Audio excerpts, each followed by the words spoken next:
So how does a superpower actually collapse? It's almost never one big dramatic event. It's usually more like a slow bleed, a crisis that happens when your global ambitions start writing checks your economy just can't cash.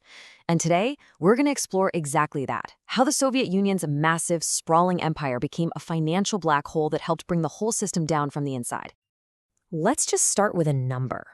In 1971, right at the peak of its power, the Soviet Union was spending almost $22 billion a year. A year. And that's just to maintain its global empire. Everything from propping up friendly governments to funding revolutionary movements all over the world. Okay, now watch this. Less than a decade later, by 1980, that number had more than doubled. We're talking a staggering $46.5 billion. An explosion in spending like that, well, it forced the Soviet leadership to ask a question that, honestly, every single great power has to face eventually. What do you do when the cost of projecting power all over the world starts to bankrupt you back home? The story of the late Soviet Union is this absolutely fascinating, cautionary tale about what happens when an empire stretches itself too thin. The folks in Moscow were about to find out the hard way. All right, so let's really break down the problem. As the 70s rolled into the 80s, you start to see these major pressures building up, and they began to force a pretty radical change in Soviet thinking. Simply put, the empire was just getting way too expensive. I mean, just look at that spike. This data comes from a 1987 RAND report, and it really paints a picture of this immense financial burden that was being dropped onto a Soviet economy that was already stalling out. Think about it. The empire was growing while the engine at home was sputtering. That's just completely unsustainable. And you can really see this pressure showing up as three major cracks in the foundation. First, the obvious one we just talked about, that crippling economic cost. Second, a lot of their new so-called allies were turning out to be politically unstable and, frankly, pretty unreliable. And third, the absolute disaster that was the invasion of Afghanistan. It just became a black hole for money, soldiers, and political goodwill. And, it wasn't just Western analysts pointing this out. The Soviet leadership itself was getting seriously disillusioned. Check out this quote from Yuri Andropov. He was openly doubting if these new allies in places like Angola or Mozambique were really building genuine socialist states. They were becoming these really expensive, high-maintenance investments that weren't paying off. And then there was Afghanistan. The invasion in '79 was just a catastrophic mistake on every level. Militarily, it became their version of Vietnam. But just as damaging, it completely shattered years of careful diplomatic work with the West. That whole period of cooling tensions we call détente. The political price was just as high as the military one. So as all these problems are piling up on the outside, a fierce battle of ideas starts raging inside the walls of the Kremlin itself.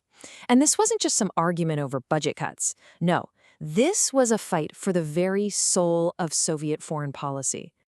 And it created this huge split. On one side, you had the pragmatists, mostly in the foreign ministry. They were the ones looking at the bottom line, trying to salvage the relationship with the US and cut their losses.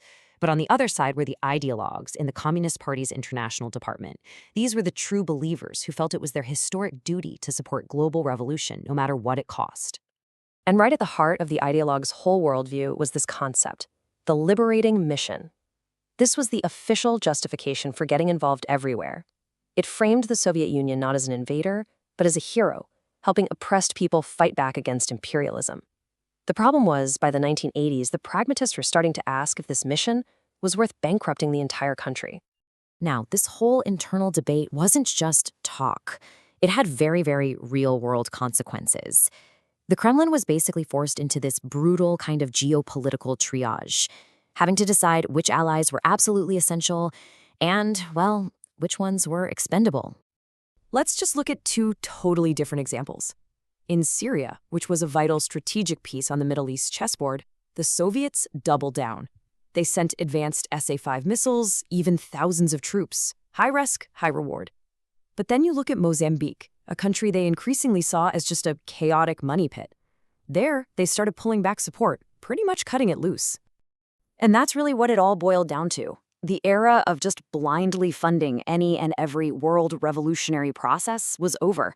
Hard economic reality was forcing them to ask a question that is absolute poison to any empire. Which parts of this whole thing are actually worth the price? So what's the big takeaway here? I mean, the struggle of the late Soviet Union really offers this timeless lesson, right? It's about that fundamental clash between a country's global ambitions and what it can actually afford. And you have to remember, this isn't just us looking back with 2020 hindsight. This analysis is based on reports from the time, like this one from the RAND Corporation back in 1987. People were seeing these cracks appear in real time and trying to figure out what was going on. And the outcome of that internal war inside the Kremlin, it was decisive. By the time Mikhail Gorbachev took over, the pragmatists had clearly won. The need to cut the costs of the empire wasn't just a preference anymore. It was an absolute economic necessity if the state itself was going to survive. So the lessons here are pretty stark. First, being a global power isn't free. It comes with a massive price tag. Second, allies who might share your ideology but can't get their own house in order can quickly become huge strategic and financial drains. And finally, maybe the biggest lesson of all. Even the most powerful nations on Earth have to balance their ambitions with what's actually in their bank account. And that, of course, leaves us with one last, really critical question for today. The Soviet Union learned this lesson about its own economic limits just a few years before its final collapse. So the question for us is, which great powers today might be making that same exact mistake, writing huge checks for their global ambitions that their economies back home can no longer cash?